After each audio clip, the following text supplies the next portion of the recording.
So if you went back for a week to before you got sober, what do you think would happen? Dead or in prison. There's no other options.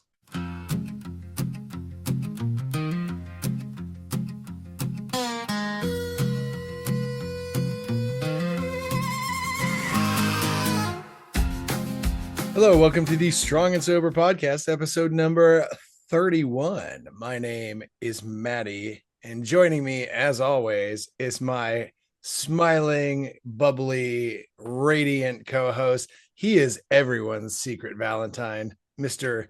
Lucas Weaver. What's up, dog? I finally got a name for you. Your name should be Maddie the Baddie. Maddie the Batty. Damn, it's a lot better than my old nickname, Maddie the Fatty. Oh, kids in high school are so mean. Elementary school, too. Oh, wait, listen to this. Oh, you know what's funny is my old podcast, we used to open every show by doing that. But back then, it was beers. This, however, is an energy drink. And I'm not going to mention the name because they don't pay me. And if they did, I would gladly talk about them every episode because Yeah. these flavors are delicious. Anyway, we're not talking about my caffeine addiction. We're here to talk about your addiction and the addiction of others. And that's what we're doing today. Kind of. It's almost like a continuation of last week's episode. The theme this week is who you were versus who you're becoming. And the nice thing is, this works with everything. This works with sobriety, this works with fitness, identity, growth, masculinity, aging, literally everything. And I've been thinking about this since we did the last episode. And I'm kind of feeling like the hardest part of getting sober isn't the getting in shape or the hardest part isn't getting sober, getting in shape or something like that. It isn't quitting anything at all. It's actually grieving who you used to be. And last week we were kind of talking about how being comfortable was the addiction. And this is something that goes hand in hand to that because it's not necessarily the fact that the version of you that you're mourning or grieving was a good version of you or the best version of you, but it was a version that was familiar. So Luke, when you think about who you were 5 years ago, and I know you've been sober for more than 5 years, but when you think about who you were 5 years ago, what's the first difference that comes to mind? Motivation. Mm-hmm. Mine's gonna go back just a little over 5 years, like 6 years. Because 5 years, I was like, I had already hit I had already got out of my comfort zone. And what's crazy is, ironically, about 6.5 years ago, me and the baby moms were we split up. I ended up moving into your brother's and your mom's like storage shed in the back. I mean, okay, like it's not quite a storage shed. It's like Okay. I think they call it like a granny flat. It's like Okay. a very small room, but there's a bathroom attached. Yeah, I yeah. just don't want people to think Luke was living next to boxes of old winter clothes. Also, No, this is San Diego. We don't have winter clothes. hey, Casual flex. I didn't I couldn't have asked for anything better at the time. Like, it was perfect. That's all I needed. But I just call it a storage shed because that's what Dirk called it. So but I mean, from going from a family to a single father with a, at the time, like 1.5, 2 year old kid living in that place, which I'm grateful for. It actually got my life on track.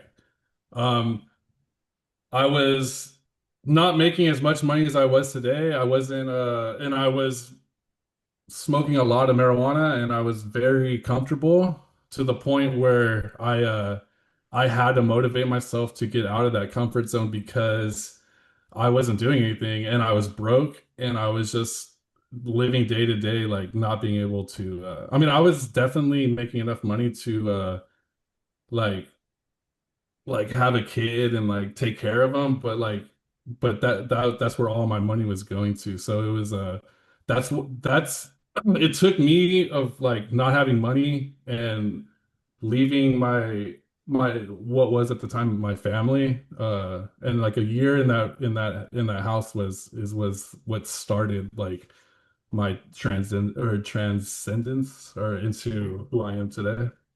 You know, it's funny. I just realized that I think with the insane amount of weed that we both smoked, I don't think we ever got high together. No, we did. Did I we? at your house in Northport. You used to call me the peanut gallery because I would always Because what? no, I'd always be asking for bowls and stuff. Oh yeah. Yeah, like dude, everybody. I mean, I sold weed, so like everybody came through and Yeah. like No, I I never was had just anything. I had the frozen steaks that we cooked, but I never had the like the money for the alcohol or the drugs. It was um always if you came through with something, man, like I was down to smoke people out. And the funny thing is like I would smoke so much weed and I sold so much weed that like I would front people without even remembering.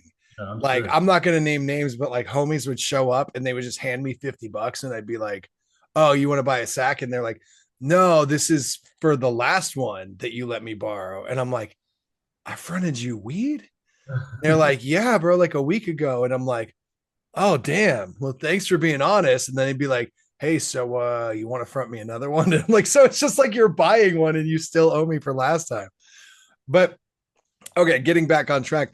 So 5 6 years ago when you were going through all this change, or right before the change, emotionally, who were you, who do you think you were at that time? It was emotionally, I was lost.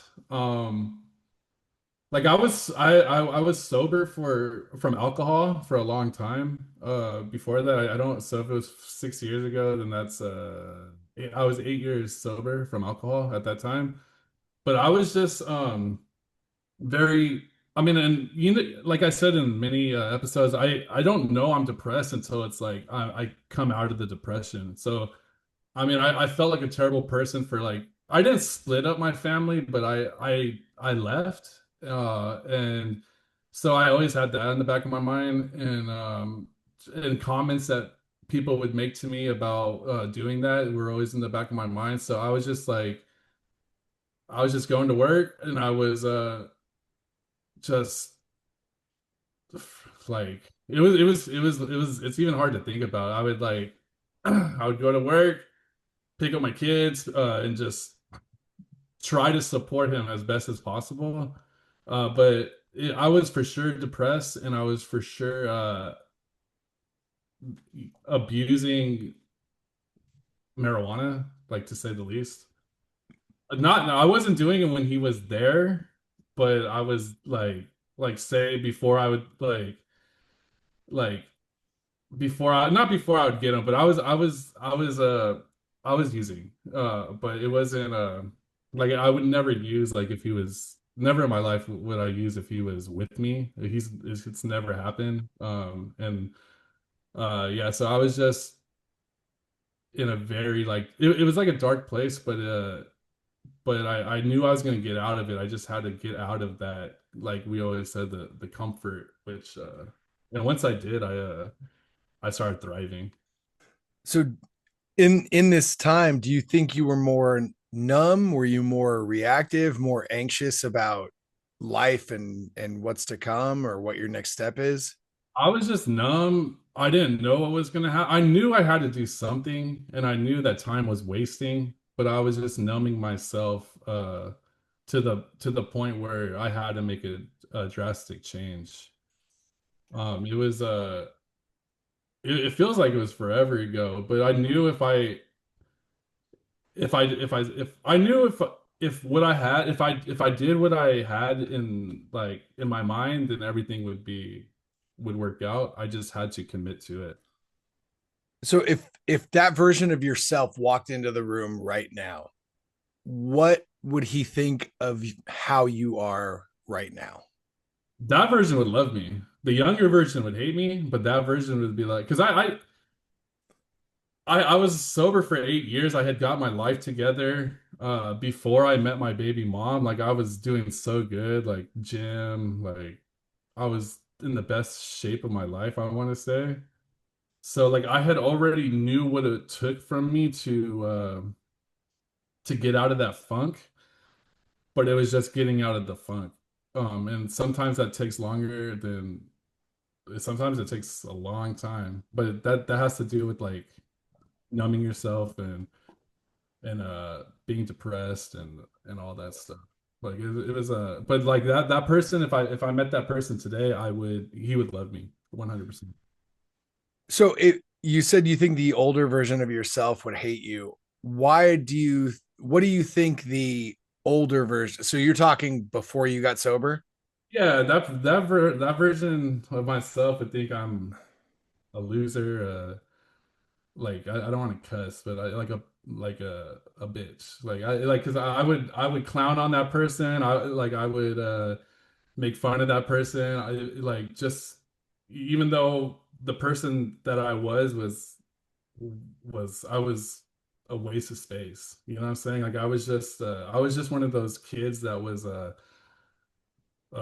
like I would make fun of the person I am, even though I'm a lot like I'm not I'm doing good, you know what I'm saying? But I'm doing a lot better than I was. But the old me would think the new me is not it's not what I expected. I thought I was gonna be a different person, you know? Like but I mean Well, it's I mean, I think that's honestly that's kind of what the whole point of today's show is, because I think people underestimate how much identity change actually hurts, even if the old identity was destructive. Because in your case, in my case, maybe more than 5 years ago, but the the person that we were before, so me in 2009, early 2019, you in early 2013, we were on a destructive path going nowhere. We may have been doing little things with our lives that were beneficial. We were working, we were figuring things out, but we were on a path of self-destruction. And that was fine with us. But then the idea of giving all of that up is a terrifying thing, because you don't just quit drinking, you lose the person who always had the story. You don't just lose the weight, you lose the comfort eater. And for you, who started drinking because you really wanted to fit in, now suddenly you've lost your sense of security. You've lost your idea of how you belong in the group, your place in the social circle. Me, when I quit drinking, I lost the ability to just let loose and not be so in my head about what people are thinking about me. I lost my ability to just get rid of all my inhibition. And even I'm going through this problem right now because I'm a comfort eater. I have been eating like an absolute asshole for the last, I don't know how long. I mean, like, you look at this and like this looks good, but what you can't see is just under the camera, like this giant spare tire right here. And like that's one of the hard things, is getting rid of the thing that's self-destructive and becoming somebody new. You leave that thing behind that was comforting to you. You left behind your anchor. So that's part of what we talked about last week, with the comfort being the addiction. And that's a really scary thing. So for you, was there anything about your old self that you secretly miss? just I mean it's this might sound terrible, but I mean just escaping. Like every once in a while I'll just see all these like say I'll be on my way to work or something, or I got a lot of stuff I got to do that I'm like responsibilities, and I walk by a bunch of houseless people who are doing drugs on the side of the road or on the side of the street, you know, and they're just posted, just chilling, you know, and I see that and I'm like, sometimes I say it must be nice, like but even though I know that's not what I want, but it's like I do see it and I'm like, it's like that life is so much easier, but I don't want that life, but It's it's easier. It's easier in a different respect. yeah, but it's just but just clocking out pretty much. I wish I miss being able to clock out and then wake up the next day. Yeah, What about you? man. Honestly, like, I miss. I don't miss the drinking, but I miss the travel drinking. I'm going to Japan again in a few days, And one of the things I really miss is being in a new place and just being able to have some drinks, because whether it's a foreign country, another state, another city, whatever, one of the things that I would love to do is just pop into a random place, random restaurant, random bar, whatever, and order a beer, sit down, maybe chat up some locals, make a couple friends, and just figure out what the next move is. Maybe it's like, okay, we went and we checked out this, I don't know, this toy store. Well, what are we going to do now? I don't know. Let's pop into this little hole in the wall bar and figure it out. Yeah. And I met so many cool people just sitting down, having a beer and just chatting with the person next to me, because there's that ability. And it's weird. You don't really get the opening to do this anywhere but at a bar. If you're sitting at a bar, it's almost like it's encouraged to just start talking to the person next to you. Whether Yeah. you're drunk or sober, it doesn't matter. It's almost like fair game. But if you're out at a restaurant, if you're on a train, if you're at the gym, if you're in a random, toy store, grocery store, record store, whatever, you can't really just, I mean, you can, but you can't really just start talking to the person next to you and saying, like, hey, what are you doing? What's up? What's good around you? You come off as a weirdo and a creep, and people start thinking, what do you want? But at a bar, it's totally acceptable and it's almost encouraged. I've met so many cool people and actually found cool things to do in the neighborhood. Um, one of my favorite stories in Japan is the first time I went. My ex and I met this Irish guy.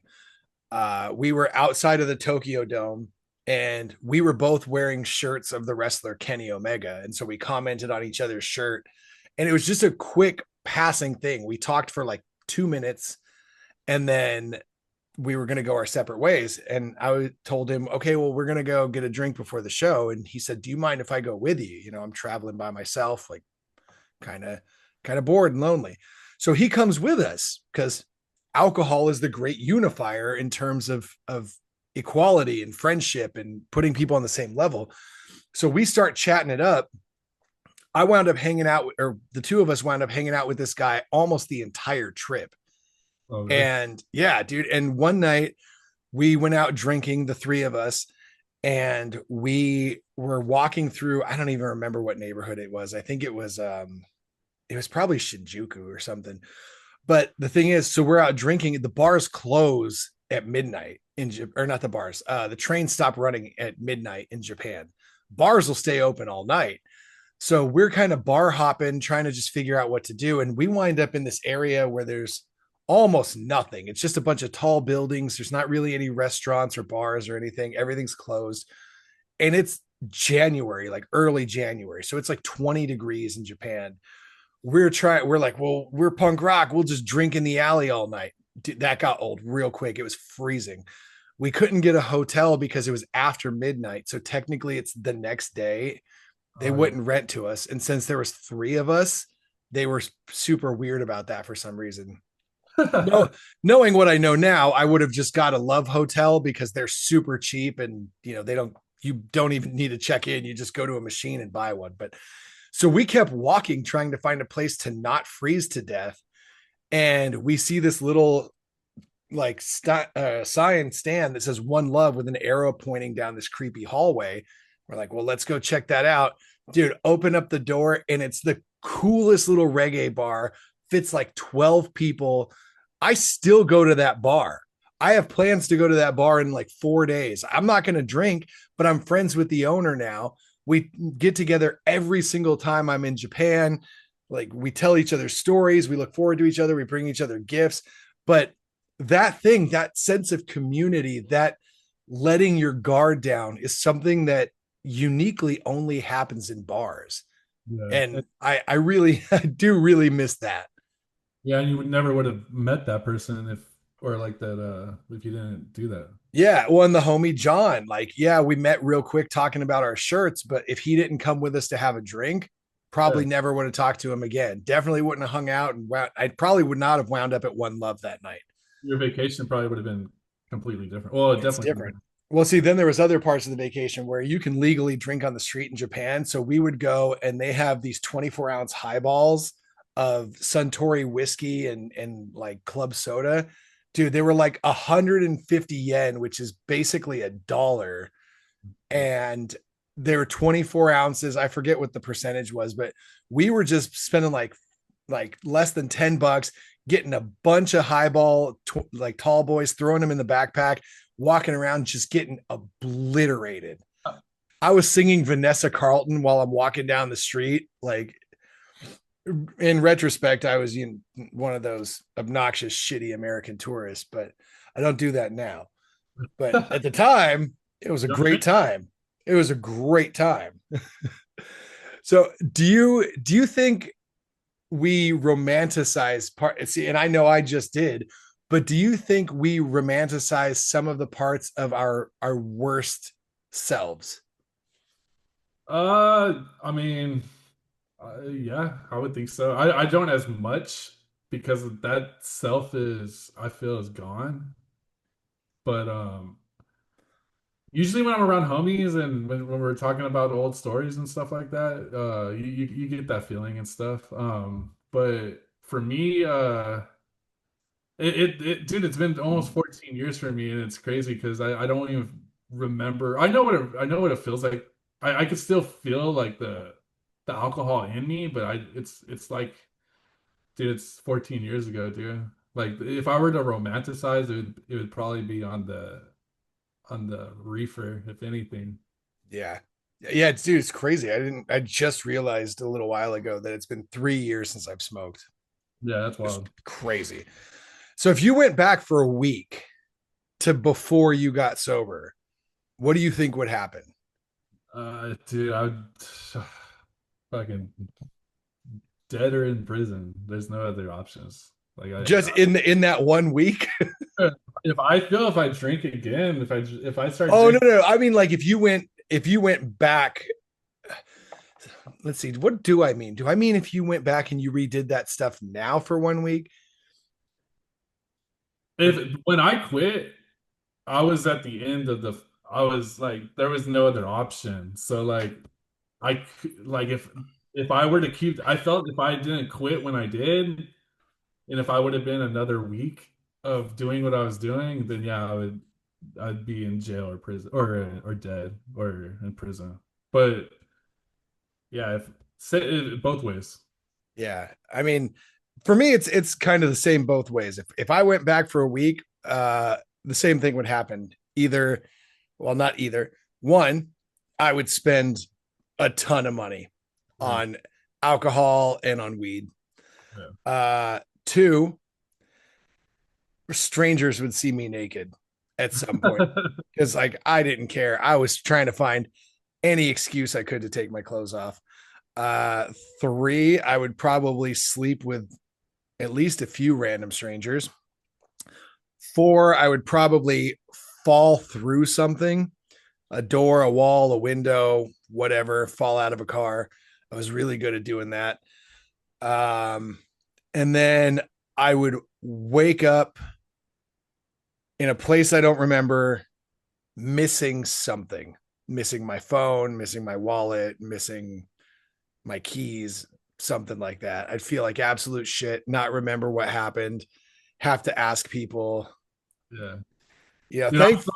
I'm lucky because I don't this like when I was drinking, the camera phones were if the phones had like if the phones had cameras, they weren't that good. You know what I'm saying? Yeah, Like, but if I was going through what I'm going through now, or than when I was back then, dude, I would have videos all over the internet, dude. bro, I've got tons of videos of you right here. That do that 420 beach house. Oh Woo, yeah, that was a wild week. Um, and the funny thing is, there's this weird middle phase. You know, when you get a haircut, well, I mean, you've had short hair for almost as long as I can remember, yeah, but when you're growing your hair out after you get a haircut, there's this weird middle phase where your hair looks like absolute trash. You know, it looks good when you cut it. It looks good when you get it to the length you're going to. But in between, there's this weird middle phase. And it's the same for when you're becoming a new person because you're not quite who you used to be, but you're not who you're becoming yet. It's like Britney Spears said, not quite a girl, not yet a woman, you know? And that space is really uncomfortable. And that's why and that's where most people end up quitting. You know, whether it's weight loss and you get to that point where you've lost a few pounds, you've got those newbie gains, and then it kind of plateaus for a bit. And you kind of want to go back to just eating garbage. You're kind of trying to stay clean. You want to go out with your friends, but you're trying to be good. And that's really difficult. And then so you backslide and you have the one treat day or cheat day. And then that becomes a cheat weekend and then a week. And then suddenly you're telling yourself, Monday, I'm going to get back on it. Tuesday, I'm going to get back on it. Next week, after my trip, I'm in that spot right now. Like I said, I've been eating like an asshole. And I keep telling myself, I even told Jordan, my personal trainer, I said, look, man, like I've been just eating horribly. I'm still training. I'm getting at least 4 days a week. I'm trying to get 5, but sometimes, life just finds a way. And I told him when I go to Japan, I know I'm going to eat whatever I want because basically all I'm doing out there is eating and wrestling. And I said, but when I get back on the 26th. So that's going to give me 2 days to basically start the reset, like get back into the swing of things. And then starting March 1st. And I know I've said on here so many times, oh, don't put it off. Don't put it off. And I'm not putting it off. The day I get back, I'm starting again. But I'm giving myself this little 2-day grace period of buying the groceries that I need and retraining myself. And then March 1st, I'm getting back into tracking everything super diligently. I might try Macro Factor this time instead of my Fitness Pal. But yeah, so I'm in that weird, uncomfortable little gap right now. When you're doing your addiction, it's the same thing. You are getting clean and you really want to be this new person who takes care of themselves, who doesn't drink, who doesn't smoke, who doesn't do drugs or have a bunch of sex with random partners or whatever your addiction is. And then you get to a point where you want to go out with your old friends. You feel like maybe I can have one. You get tired of being this new person. And you see this with a lot of new recovery people who get 30 days in and then the creature just starts calling again and they fall back and they mess up and then they beat themselves up about it. And then they have to get back on the wagon. So did you ever feel like you were in that in between space where you had gotten through, whether it was, weight loss or sobriety, whatever, you had gotten through the initial awkward stage. And then you were in this weird spot where you kind of wanted to go back, but you were still trying to push forward. I'm kind of in that. I kind of just got out of that spot,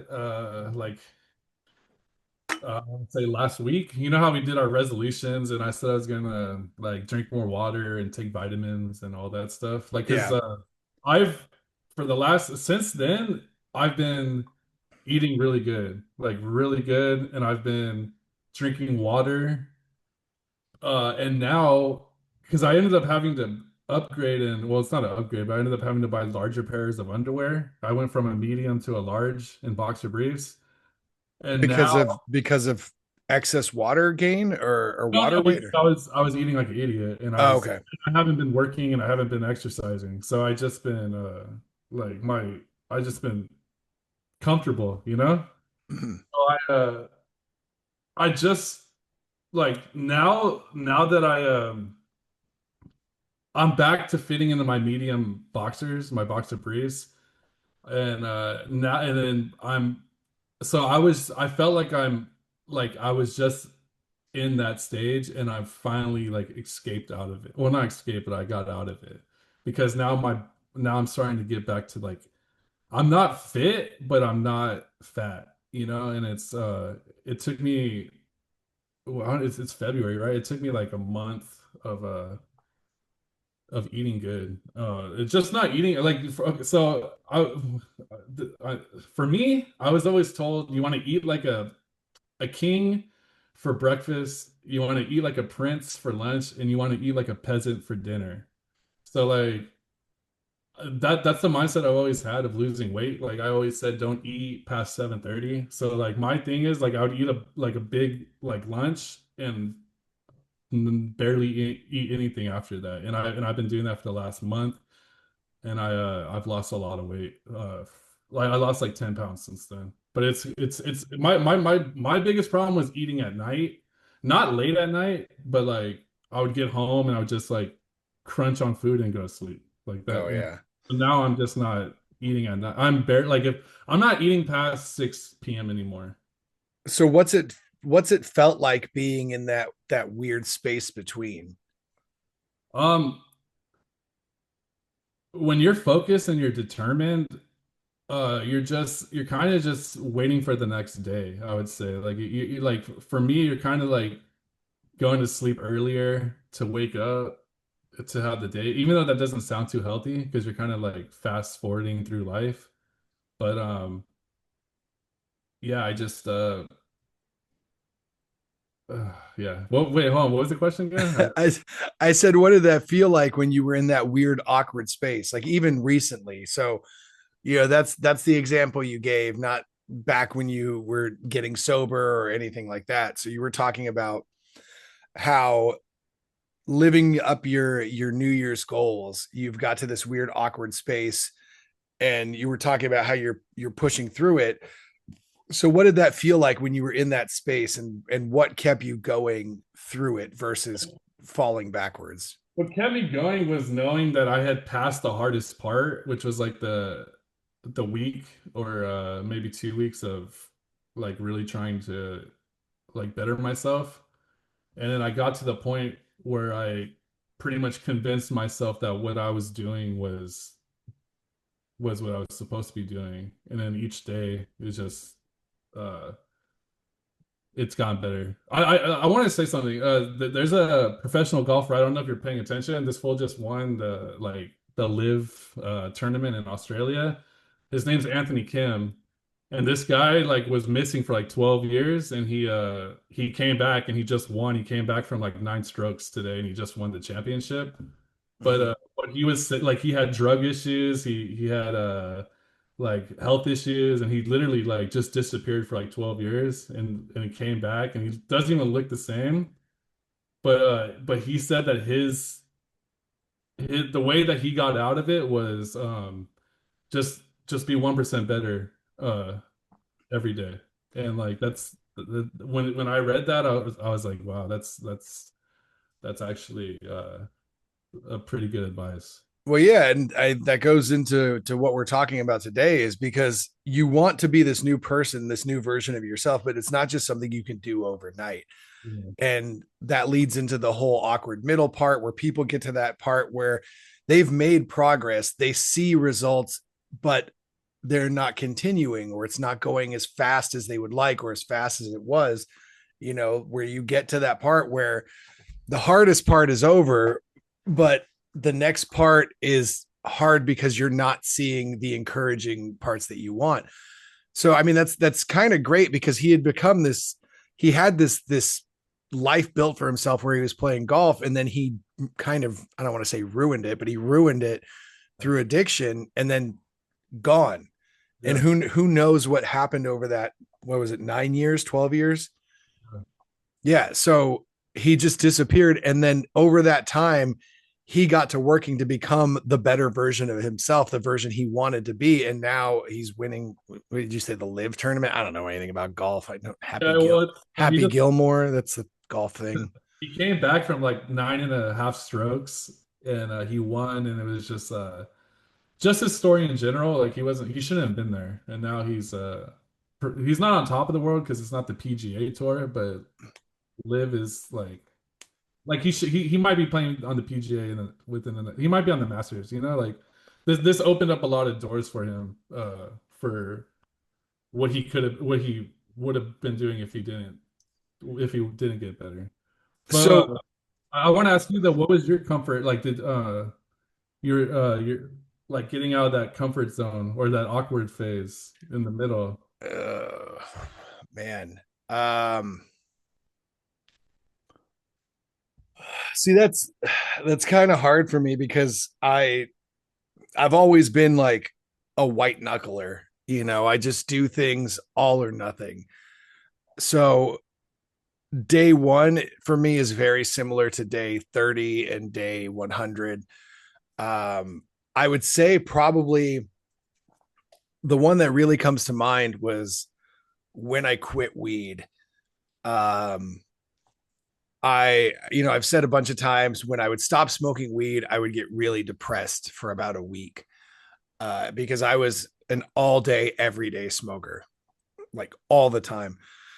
And I knew that I was going to get depressed. It was when I went to Japan at the beginning of 2023. And so I decided to quit smoking a week before I went to Japan.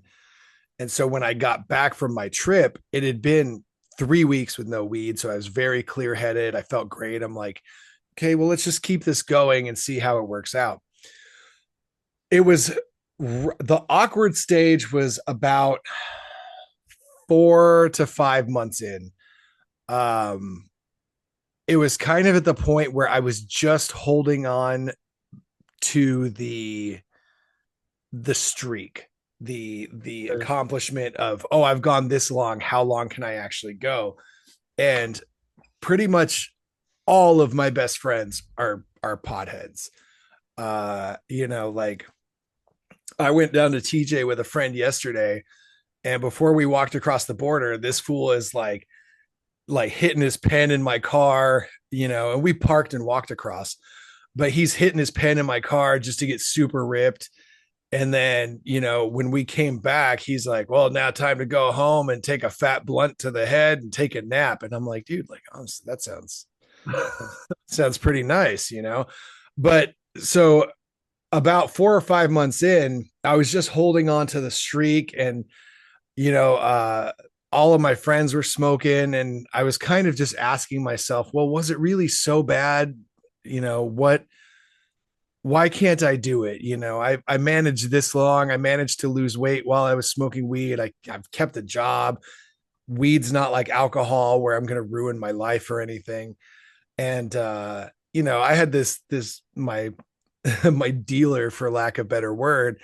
I was with them before dispensaries were legal. And so I was getting an ounce for like $100, and an ounce would last me almost an entire month. So it's not even like I was throwing a bunch of money away.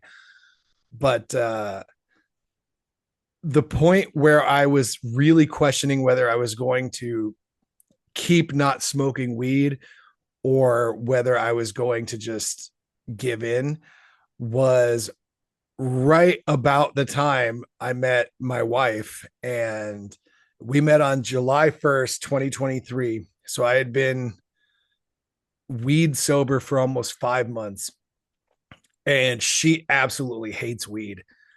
And like she can't stand the smell of it makes her nauseous, all this other stuff. And so on our first date, we're talking, and of course, like I'm already thinking like, oh man, like I kind of want to smoke weed again. And so as we're talking, getting to know each other, I ask her, I'm like, oh well, so I'm sober, or you? She's like, oh, I enjoy a drink every now and again. I'm like, oh, what about weed? She's like, I hate weed. I was like, really? And she's like, do you smoke weed? And I was like, I don't now. And I said, it's only been about 5 months. I was an all day, everyday smoker. And I said, would that be a deal breaker? And she was like, honestly, probably. She's like, I really can't stand weed. It makes me nauseous. I hate the smell of it. I can't be around it.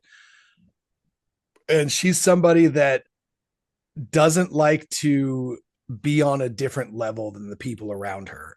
So if she's around a bunch of drunks, she feels uncomfortable. If she's having a couple drinks and she's with people who are sober, she feels uncomfortable. So it's like there was one time where I was doing a ring announcing for a wrestling show, and she came to see me, and the promoter used to sell these shroom chocolate bars. and I don't, it might have been like 420 or something. I don't know, or it's close to 420. And he was giving out like little pieces of the shroom chocolate bar to people in the crowd. And he had like one left and like nobody wanted it. And I was like, I'll do it, like, cause man, I do love some mushrooms. Uh, and so it was really weird for her because she'd never seen me altered in any way, and it like she said it was obvious that I was on shrooms, but I know I'm just giggly and stuff. I couldn't believe I did ring announcing on shrooms. That blew my mind. Like I thought I was gonna get a little like, oh, but yeah, so that's a tangent. Anyway, yeah, so the awkward period was right around the time where I met my wife. I was really questioning whether I was going to stay weed sober or if I was just going to go back to it just because all my friends were. And then I found a reason not to, and it wasn't just my clarity, my state of mind, my motivation, all of that other stuff. It was because I met somebody that I was so interested in that it was reason enough to not go back, at least, to see how this whole thing worked out. Um, and the funny thing is, at this point, I didn't feel like I was pretending to be disciplined. Before, when I was questioning whether or not I was going to stay sober, I felt a little fake. I felt like I was pretending to be disciplined because I felt like deep down in my heart, I didn't want to be weed sober, Okay. but I was only doing it because of the streak. I Yeah. knew that it was better for me not to do it, but also I had so much fun doing it. But then I still knew how big of a hold it had on my life, where literally I would wake up, smoke a bowl, get my morning coffee, smoke a bowl, eat breakfast, smoke a bowl. It was an all day, everyday thing. So, You're a stoner. yeah, I was a total pothead. I was not quite a burnout, but yeah, I was definitely a stoner. Um, so now it's been really easy. Uh, you Yeah, know because that you're not that person anymore. You were kind of living like a what is it, like imposter syndrome? Yeah, Now you're not. So there are times where I smell it though, and I'm like, oh man, like that smells so good. It's like if I smelled somebody smoking train wreck, it'd be real hard. It'd be real hard because it is. that was the good stuff. Now, I mean, the thing about nowadays is that with all these dispensaries and stuff, like you honestly don't know. You don't know what they're putting in there. It's not it's actually kind of scary because now we're like the guinea pigs of this new form of marijuana, and it's we don't know what's going to be happening like 20 years from now. Well, and from what I hear, weed now is super strong. I mean, it Well, was it was getting pretty strong a few years ago, but from what I hear now from lifelong smokers, like all the people I used to blaze with, yeah. it's like insane. It's like these people who were smoking like, giant blunts and stuff. They have like a rip and they're done. Well, it's because they're speeding up the process, and it's all so they're using all these chemicals, and I mean the chemicals are going into your body, so it's not healthy. It's not the same as it used to be. Well, Just and like then it if wasn't the same when in the 70s when our parents had it. You know what I'm saying? Like ours wasn't the same. So it's yeah, well, and then if you get it from like, not a shop or like a friend of a friend or something, like there's a good chance there's fent in it. that's And yeah, and it's illegal to do yeah, it. and that's crazy. Like I don't want to mess with any of that stuff, like if I ever went back to weed, which I mean I'm sure I won't, but if there's a March and Ash dispensary literally walking distance from my house. Huh. But it's like if I were to ever go back, like I think I would only get stuff from a legal, reputable dispensary, probably someplace like March and Ash. Uh, but I would need like the bottom shelf stuff. I'd be like, give me the weakest stuff you got, bro. Yeah. If I were to go back, I would do the opposite. I wouldn't go to I don't know those dispensaries, dude. They trip me out, dude. Because I don't know. Well, because when I like going back like 2 years ago when I was blazing, it was my body was rejecting it, and that's why that's one of the main reasons why I quit was because like my body didn't like it. It wasn't the same thing. That's why I know that there's something, and I was getting crazy anxiety and heart palpitations. Like that's why I know like there's something in there, and like it's I don't trust it. I don't trust those dispensaries, dude. So let's shift to forward energy. We've talked about who we were, we've talked about the awkward moments, we've spent 31 episodes talking about how we've built to be the people that we are today. So if we're not who we were, who are we becoming? So when you picture the best version of yourself 5 years from now, best case scenario, what's different? Uh, just mental clarity and uh like physical and physical like I want like 5 years from now if I want to be in really good shape physically and mentally uh and just have a happy loving family, I would say. But so how the best version of you 5 years from now, how does that version of you handle stress? How do you handle boredom? What do you do on a bad day? Well, something that will take away all of that stuff is a great workout. Like you know what I'm saying? Like a heavy lifting workout. So I mean, just because like I said, I haven't been able to exercise in months because I'm having back issues. But I know that if I were to like be on the like the mindset I was when I'm like exercising every day, then I'm unstoppable. Like there's nothing holding me back. Okay. Me, I I really wish I knew, you know. I mean, for somebody that handles stress, see, I don't even know how I handle stress now. I'm just kind of like the Kool-Aid man at this point where if there's an obstacle, I don't even think about the best way to address it. I kind of just put my head down and bulldoze through it, Yeah. which I know is horrible for me. I talked about my my road rage and like things that don't work the way they're what was it last night? There was something last night. Oh, I'm going to Japan, right? So I have this little handheld camera and I was trying to take everything off of the micro SD card and transfer it to my computer using this stupid little thing here. So, like, you see, it just plugs right into the computer, Yeah. USB, and it's supposed to make my life simpler. But these stupid USB imports, see, I'm already getting stressed and pissed off just talking about it. But these USB imports on the front of my computer, I don't know what their deal is, but when you plug things into them, they'll connect and then they'll disconnect and then they'll connect and they'll disconnect. So I'm trying to transfer these files over. They start going, and then after about a minute and a half, you'll just hear turunk and it'll disconnect. So I'm starting to get stressed, and I'm like, stupid machine, what the is your problem? Like trying to unplug random stuff and plug stuff in. And because of the shape of this thing, like the micro SD card sticking out there, you got this Y thing. You can't just plug it into a random spot in the back because there's all these other cords. And so you unplug some.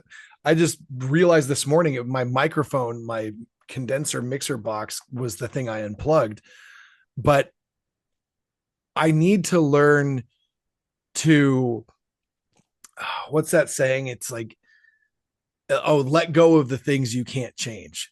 But the thing is, I know I can change that. Yeah. But I get really irritated when things don't work the way they're supposed to.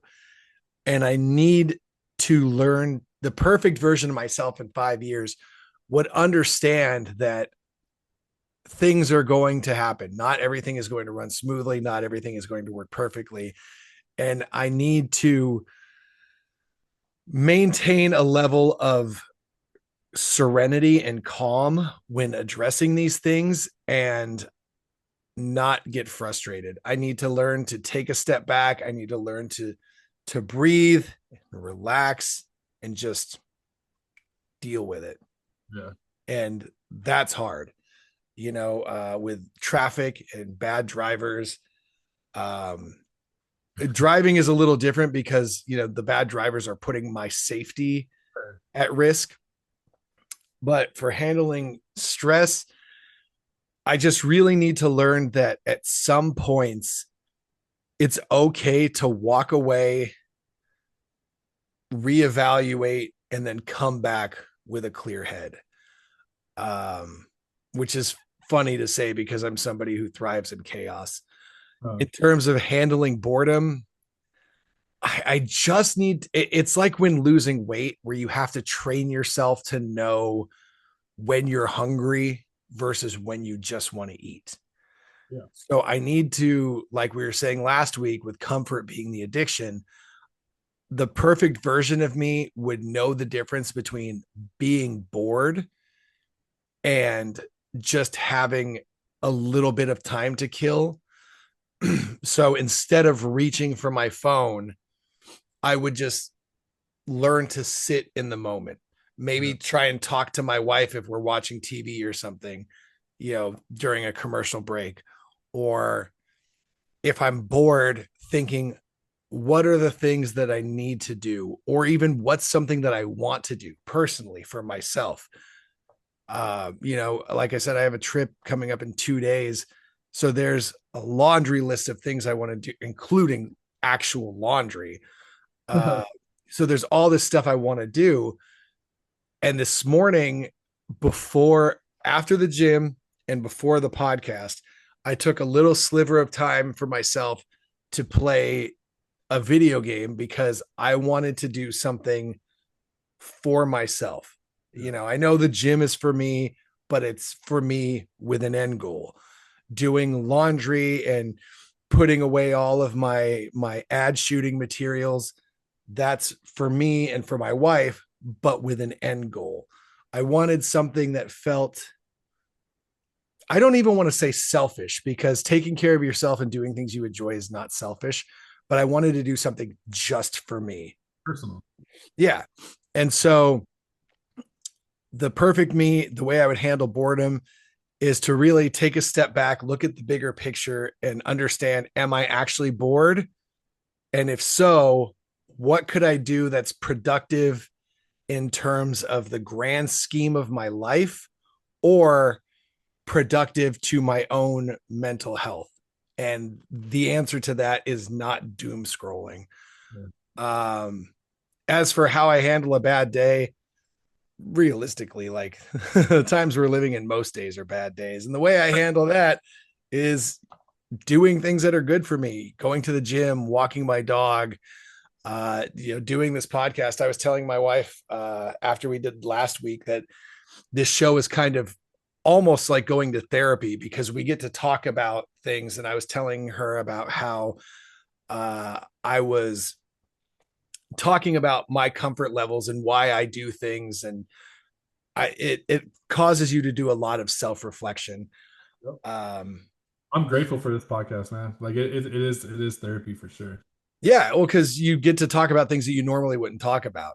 Yeah. And when you do get that positive feedback, when you hear from people that tell you, oh, I listened to your show and your show made this impact, or it feels really good to know that I'm not alone, things like that. Because we're all really trying to be some better version of ourselves. None of us are happy with the versions that make us feel terrible. And it gets hard sometimes, and people quit, people fail. And I don't think people fail because change is hard. I think they fail because change costs something. And that's kind of like what we were saying last week, where the addiction is the comfortable part, but change costs familiarity, it costs identity. As we've said tons of times, it costs your old social circle. It costs you to shed your friends. It costs your safety net, your security blanket, the comfort eating. You shed the thing that it costs you the thing that gives you the comfort. It says right there, comfort eating. When I quit smoking weed, that was the thing that took my mind off of the boredom, off of the stress, off of the bad day, off of my general, misanthropy. Like I've always called myself a misanthropic extrovert. I'm very outgoing, but by and large, I don't like people. I'm more of an animal kind of guy. You can see my cute dog. Oh, her 10-year birthday was yesterday. She just turned 10. She's a sweet little baby. Oh, our dogs have the same birthday. Really? Valentine's Day? Oh yeah. She's a sweet little baby. She turned 10 years old. Future reference, don't buy a dog on Valentine's Day. Yeah. Well, I got mine in December. She just happened to have been born on Valentine's Day. Okay. Because Um, you gotta buy the present for the couple and then the birthday present for the dog. well, see, it's nice. We don't celebrate Valentine's Day, so just getting to celebrate her birthday gives us something. So instead of buying flowers and chocolate, which I bought anyway because I'm cliche, we buy like a happy birthday doggy bone. But so Luke, kind of wrapping this up, what do you think that growth cost you? Any kind of growth? That's a good question. I mean, it just cost me the people who weren't supposed to be in my life and to begin with, I would say, because that's all I feel like I've lost were like the quote unquote friends that I had. Mm-hmm. The friends, yeah, the social circle, the comfortability, you know, Yeah. I mean, yeah, yeah. I mean, that's one of the biggest things I think. The comfort, the social circle, the familiarity. Yeah. And I mean, for me, it was kind of figuring out who I am again. Yep. I knew that anytime I met new people, I just get a couple of drinks in me and suddenly I'm super chatty. I'm everybody's best friend. I'm kind of down for anything. And I had to learn basically what I had to offer. So it cost me my identity.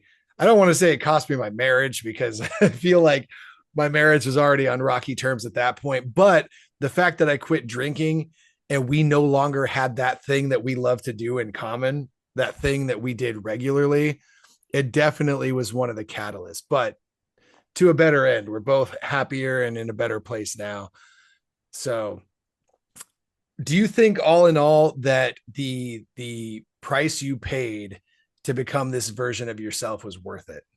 Yeah, of course. 100%. I'm still working on myself, but I mean, dude, I wish I could go back to the person I was because it's such a different person. Like I was always looking for the next fix, but now um that fix, like I don't even have, you know what I'm saying? Like I'm just trying to be the best person I possibly can. Like so I went from like doing whatever I could to get in an altered state of mind to now not being in one and just bettering myself. So what's the next cost that is coming? You said you're still working on yourself and you have all these goals and all this other stuff. So what do you know is the next cost that's coming? Uh, I don't.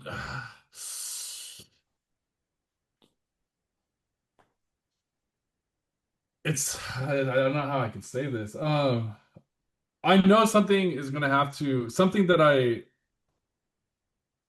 something I don't know how to say this without not saying it, but I'm gonna have to like get rid of some things and that are in my life in order to go into the next chapter. You're And going to get rid of your son? no, some things like things that take up most of my day. I'm not gonna say what it is, but I can't have that take up most of my day anymore. You know Yeah. what I mean? Like it's I got in because I want to there is an end goal that I have and the way my life is structured at this moment, I mean, I'm sure it's possible, but I don't know. But it would be a lot easier if my if certain things weren't taking up most of my life. You know what I'm saying? Was it what we were talking about before we started the show? Nah, it's like how can I say it? It's just, I mean, how can I say it? I don't want to say it and then it comes back to me and bites me in the ass. But let's just say that we all have something that we have to do in order for us to survive. Well, not survive, but in order for us to be able to get certain things, and it takes up most of our day, most of our life, and I I need to step back and not have something take up most of my day. And I'm not talking about my family. I'm not talking about my friends. I'm not talking about any of that. I'm talking about what everybody has, but well, not everybody, but You mean all the time you spend in the bathroom? I get it. We all got to do that.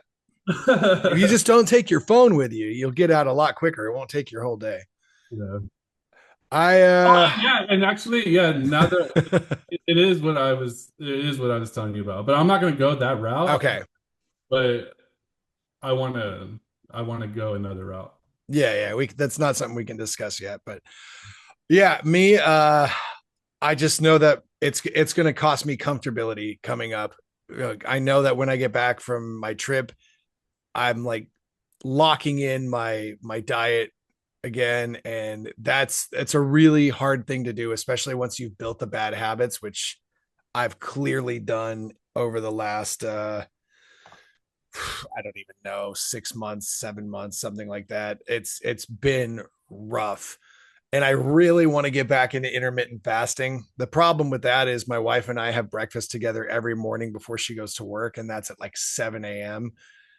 I feel like she'd be unhappy if I didn't eat breakfast with her. I mean, maybe if I'm just having my coffee, Yeah, then that'll count, because it's not even so much the eating that she cares about, it's the spending time together. And there's studies that show that cats really enjoy eating together too, so it's very important. We feed all the babies and one of the cats comes over and eats with us, so I know that it's going to cost me not freedom. I mean freedom in the sense of doing what I want without consequence. I mean there are consequences, but freedom of of eating whatever I want, the freedom of no structure. Ideally, once I get back, I would love to do intermittent fasting again and do it from noon until 8 p.m. And especially now that I'm not working overnights, that would make the whole thing so much easier. And then tracking my calories, eating in a deficit because I need to lose the weight. I mean, I see pictures of when I was, in my ideal physique, and I know I can get there, and I know I've been there, and I don't want to keep going in the direction that I'm going because it's so much harder to come back down from 280, 300 than it is from the 240 that I'm at now. Um, so I know it's going to cost me that. I know it's going to cost me convenience because I can't just go to 7-Eleven. And even though it's vegan, I get these little, you remember the fruit pies that we got as a kid, the Hostess fruit pies? They have those things now at 7-Eleven, but they have like strawberry cheesecake ones and Boston cream chocolate custard ones. And somehow they're vegan. that's crazy. And, but I'll still get those. And those are, like 400 calories a piece. And, I've gotten in the habit of eating these protein Pop Tarts before I go to the gym. And, you know, they're not horrible in a pinch, but I'm going every day and I'm spending they're on sale right now. So it's two for $6. but I'm spending between $6 and $9 a day to buy these 2 protein Pop Tarts because it's 360 calories for 40 grams of protein. And I'm like, oh, well, it's a nice little, carb and sugar boost before I go into the gym. I don't need the carb and sugar boost. I've just convinced myself. So it's going to cost me the comfort, the convenience, and just the lack of stability. Because maybe in the end the real work isn't quitting something, but it's deciding what you're willing to become. And well, we both know what we want to become. We both know what we've gone through to get to where we are now, to become the people we are now. And we know what we're willing to do to get to be the person that we want to be. And sometimes it's just hard to get there. You could tell yourself, I want to be more present and not be on my phone all the time. But then the first thing you do during a commercial break out of force of habit is you reach for your phone. Um, so if Luke, if you saw somebody or there's somebody who's listening who feels stuck between who they were and who they want to be, what would you tell them?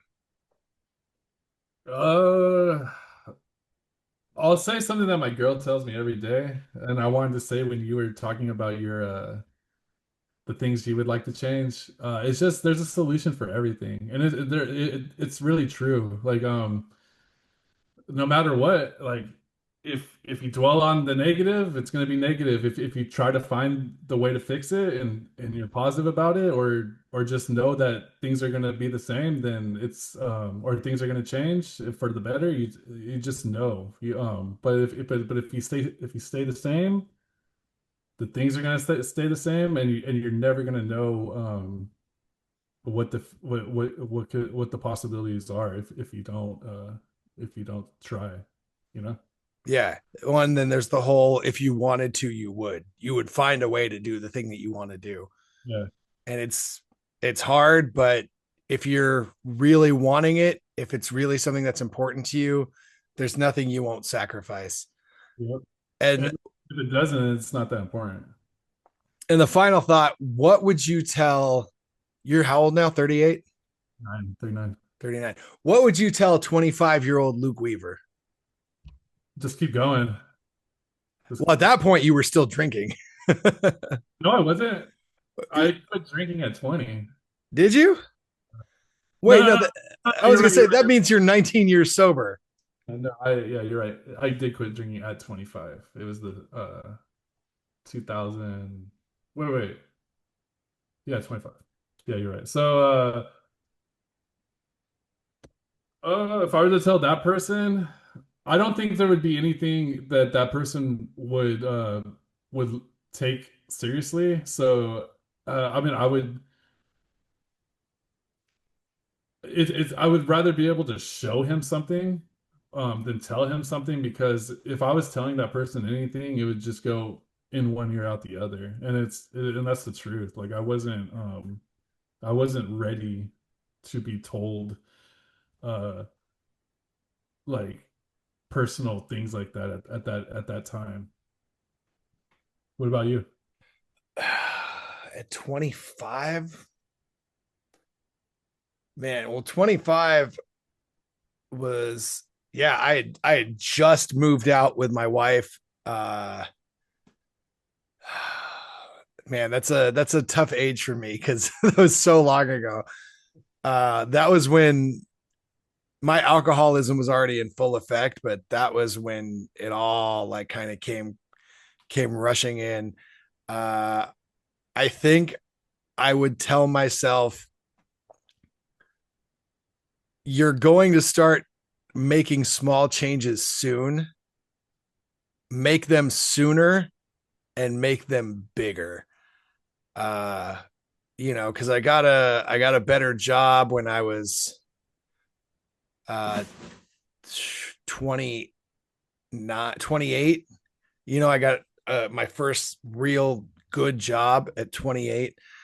I didn't start getting in, when did I lose? Oh, I lost all the weight, a bunch of weight at 30. So I went from 310 pounds down to 193 pounds. Um, I didn't stop drinking until I was 34. Was it 30? 36. I didn't stop drinking until I was 36. I didn't stop smoking weed until I was 39 or 40. Yeah, until I was 40. So I would tell myself, look, you're going to do all these things eventually. And I know you think that you're having fun doing the things now. And I know you like this part of your life, but secretly you're going to end up hating it. You're not going to realize how much you hate it until down the road. But I assure you, you will wake up most mornings and hate little parts of it. Yeah. So start doing things to fix that now, and then you'll be a lot happier in the future. I think you would listen to you though. I know me, I wouldn't listen to me. I wouldn't listen to anybody. I don't think I would have listened. I mean, like if I somehow knew it was me, yeah, I'd be like, oh, you're 43 and still have long hair? That's dope. Oh, we're 43 and we didn't lose our hair? That's dope. You know, if I could take back photos and show myself like photos of myself and, you know, my bank account and the trips I've taken and all that other stuff, I think I'd be like, damn, I get to do all that. Still doing what I do now. I'm good, fam. But you know, everybody finds their own reason, and hopefully you found your reason. This was kind of just more of an extended episode from last week and gave us a little bit of a chance to reflect on our own lives, which we don't get to do here much. We do a little bit, but you know, we've gotten a lot of guests coming and going through the show, and we wanted to try and give you something that you can relate to, something that's personal with no science, no preaching, and it's, you know, a little emotional, not heavy, but also it works for whatever you're trying to fix. Sobriety, fitness, masculinity, aging. I mean, you can't fix aging, but you can do it with grace, and you can do it in a way that feels good to you. So, you know, that's the Strong and Sober Podcast, episode 31. We will have a guest next week. I'm not going to say who, but we will have a guest next week. And, you know, we'll get back to more serious, in-depth addiction talk. Hopefully you have found this show informative. Hopefully you find a little something you can take away and enjoy and put into practice in your regular life. And if you enjoy the show, please like, share, subscribe, do all that fun stuff. Rate us 5 stars on Spotify, Apple Music, Amazon, wherever you listen. If you would like, you could reach out to us on social media. Please follow us on Instagram at Strong and Sober Podcast. You can follow Luke Weaver at Luke Weaver, LVKE Weaver. I'm at Maddie Ding Dong. And if you have questions, comments, advice, you're looking for advice, or you want to share your success stories, or you have a crazy thing that you've overcome and you want to be a guest on this show, send an email to strongandsoberpodcast@gmail.com. Anything you want to add before we sign off, Luke? No, you said it all. All right. Well, for Mr. Lucas Weaver, I'm Maddie Ding Dong. This is the Strong and Sober Podcast, episode 31. We'll see you next week. And as always, stay strong, stay sober, and stay tuned. We'll see you next time. Addiction